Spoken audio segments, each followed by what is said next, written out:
Raider Pro, Sniper, or Winner X? Alin ang pinakasulit? Alamin natin ngayong araw. Tara!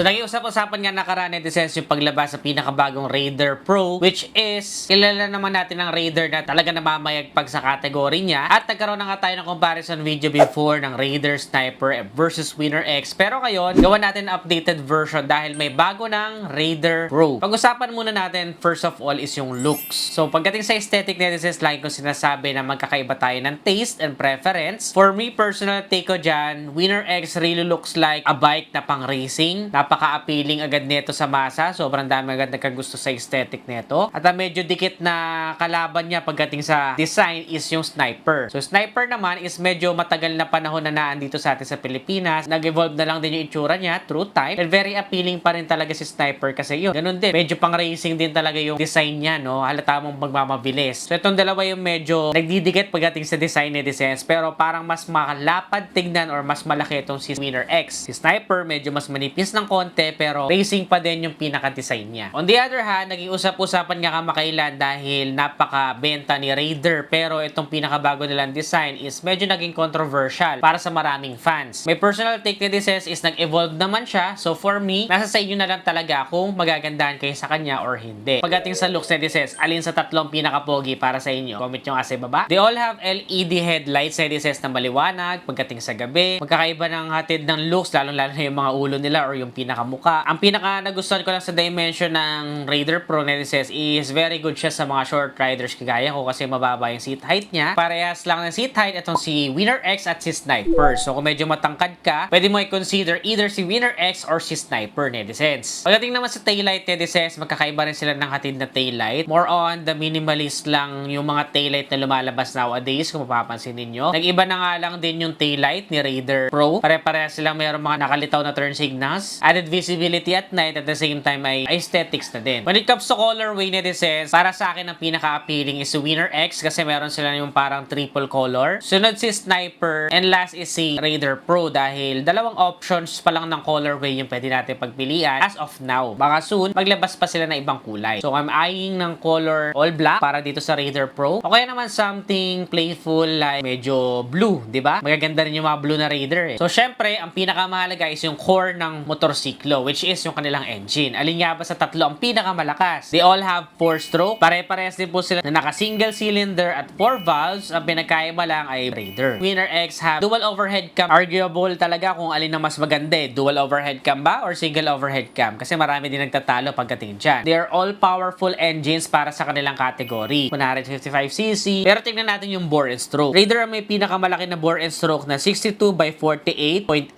mm. Sumunod naman si Sniper na 58 by 58.7 mm.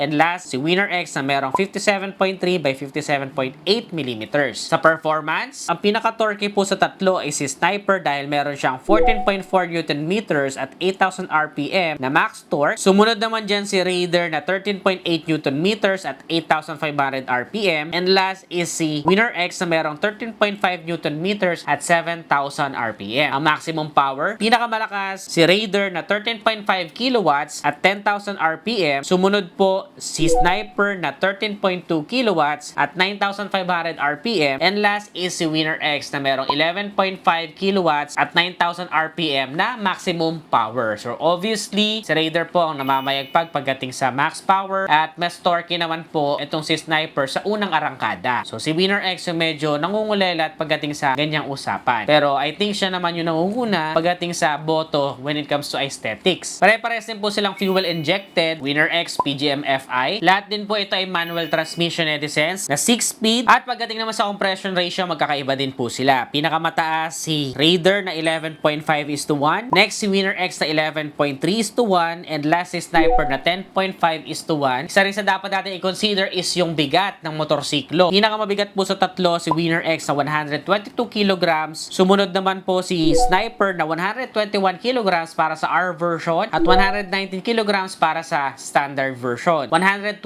kilograms lang po si Raider Pro, kaya pagdating sa power to weight ratio, obviously netizens, si Raider Pro pa rin po talaga ang maaasahan natin na pinakamabilis pagdating sa tatlo. Kung iyan ay isa sa mga basehan ninyo ng pagpili ng motorsiklo. Sumunod naman netizens, si Sniper, and last, si Winner X. So far netizens, si Sniper yung medyo nasa balance na mayroong aesthetic and speed. Sa ground clearance, halos magkakaparehas lang sila, 150mm Raider Pro and Sniper, habang mataas lang ng 1mm si Winner X at 151mm.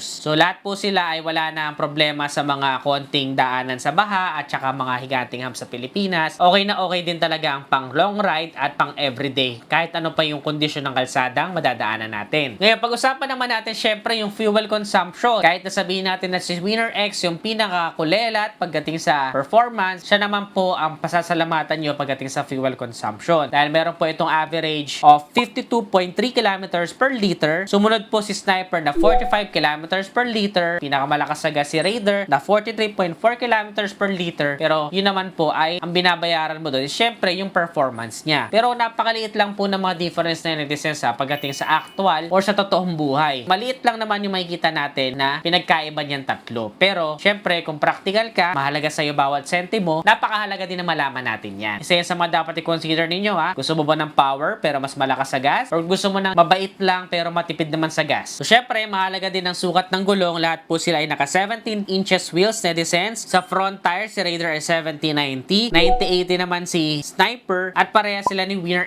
X na 90/80. Sa rear naman, 80/90 si Raider. 120/70 parehas si Sniper and si Winner X. So parehas ng gulong itong Winner X and Sniper. At kung magpapalit kayo ng gulong netizens, I highly recommend to use Zeneos tires. Ayan kasi yung subok ko na pang matagalan, makapit, at panalo ang presyo. When it comes to suspension, lahat po ng front suspension nila ay naka-telescopic fork at sa likod naman po ay naka-swing arm. Sa test drive experience netizens, mahirap talagang pakiramdaman kung alin sa tatlo yung pinaka-comfortable kasi halos magkakadikit lang din naman talaga sila. Yun nga lang, pinagkaiba dahil mas maliit si Raider, most probably netizens ay parang iba yung mararamdaman mong handling and suspension sa kanya compared dito sa halos magkaparehas lang na dikit lang halos ng pakiramdam si Winner X and si Sniper. Mostly netizens, ang karakteristik talaga halimbawa ng Yamaha is medyo matigas yung suspension nila, good for cornering and banking. Honda naman, palagi ang suspension niyan ay more on the comfortable side na pwedeng pang everyday, pero depende pa rin yan sa bigat ng rider ha, kasi sa size ko, good siya, pero sa mabibigat na rider, tatalbugan naman sila. Si Raider, on the other hand, ganun din naman yung na-experience ko when I test drive yung Raider before, pero hindi pa ako nakapag-test drive ng mahaba sa Raider Pro. So, I can only say much about the suspension. Pero antayin natin, kapag ka nakahiram na tayo soon, or maybe, di ba, di natin masasabi for 2026. Isa yan sa nasa listahan ko at the back of my mind na subukan para maiba naman, we will see, para makapagbigay tayo ng long-term feedback. Napag-usapan naman natin, hindi lang yung kanilang speed. Syempre, yung safety, which is yung preno. Lahat po sila nilisense ay naka-hydraulic disc, both sa unahan at sa likuran, at ang pinaka-nagustuhan ko nilisense, sumabay na ngayon si Raider dahil kahit siya yung pinakamabilis, nagkaroon na siya ngayon na anti-lock braking system. So, pare-parehas na po silang merong ABS nilisense. Si Sniper may standard version, si Winner X din merong non-ABS version, pero at least, di ba, sumabay na si Raider kasi yan ang pinangangamba ko talaga sa Raider noon kaya hindi ako bumibili. Mabilis ang motorsiklo, manipis, wala kang duda pagdating sa pabilisan, pero hindi nakakasabay ang preno. Ngayon, netizens, may confidence ka na ngayon sa Raider dahil may ABS version na, o di ba? Yun yung isa sa mga nagustuhan kong feature niya. At the same time, ay keyless na rin po ang pinakabagong Raider. Nakasabay na rin po siya dahil si Winner X ay merong keyless version, si Sniper din po ay keyless na. So lahat po sila ay nasa bagong modernisasyon na. Pare-parehas din po sila naka fully digital na meter panel netizens. Halos magkamukha yung panel ni Winner X and ni Sniper. Ang pinagkaiba lang, this time netizens ay merong tinatawag na Ride Connect. Itong si Raider na kung saan merong turn-by-turn signal navigation na maituturo niya sa'yo kung saan ka na next liliko, kakanan ka ba, diretso lang, kakaliwa ka ba. So meron ganong feature itong si Raider na wala din kayo dapat ipangamba dahil ayon kay Raider kapag ka naka-turn off yung motor, hindi siya nakakalobat, no? So wala siyang ganong issue. Lahat din po ng mga motorsiklo na to netizens ngayon ay meron ng tinatawag na charging port na kung saan pwede ka na mag-charge ng smartphone mo at nakakatuwa kasi si Raider nakasabay na rin pati sa ganyan. So that's a small detail pero napaka-importante. Meron din pong small pocket na nadagdag si Raider. Maliit lang pero at least meron kaysa wala. Lahat din sila netizens ay wala halos may offer na under seat storage dahil nga automatic transmission, normal lang naman yon. Sa wheelbase case naman netizens, ang pinakamahaba ay si Sniper na 1,290mm. Sumunod si Raider na 1,280mm.